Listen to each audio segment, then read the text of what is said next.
होळकर शेतकरी कर्जमुक्ती योजना 2026 ही योजना शासनानं जाहीर करून 2 जून 2026ला एक GR काढलेला आहे। आपल्याला माहीत आहे, ज्यावेळेस निवडणुकीचा काळ होता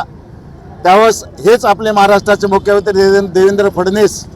शेतकऱ्याचा 7/12 कोरा कोरा कोरा शेतकऱ्यांचा 7/12 कोरा कोरा कोरा करणार असे म्हणून या शेतकऱ्याला आश्वासन दिलं। आज सर्व शेतकरी आज धरून होते की महाराष्ट्राच्या मुख्यमंत्र्यांना या भाजप सरकारने आश्वासन दिलं होतं की आमचा पूर्ण 7/12 कोरा करणार आणि आमच्यावर असलेलं पूर्ण कर्ज माफ करणार असं शेतकऱ्याला वाटलं होतं। पण या 2 जूनचा जो शेतकऱ्याने शासनाने GR काढला आणि त्या GR मध्ये त्यांनी अशा जाचक अटी टाकल्यात, या अटीमुळे शेतकऱ्याची कर्जमाफी तर होतच नाही तर केवळ या बँकेचा थकबाकी वसूल करण्याचा कार्यक्रम या शासनानं आता आयोजित केलेला आहे। म्हणून या ठिकाणी आम्ही या GRचे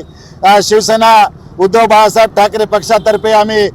जिल्हाधिकाऱ्यासमोर होळी केलेली आहे आणि कुठल्याही परिस्थितीमध्ये जोपर्यंत सरसगट कर्ज माफ होणार नाही आणि शेतकऱ्यांचा 7/12 कोरा होणार नाही तोपर्यंत उद्धवजीचे आम्हाला आदेश सक्त आदेश आहेत, तोपर्यंत आम्ही आंदोलन करत राहणार आणि कुठल्याही परिस्थितीमध्ये शेतकऱ्याचा 7/12 कोरा करून घेणार।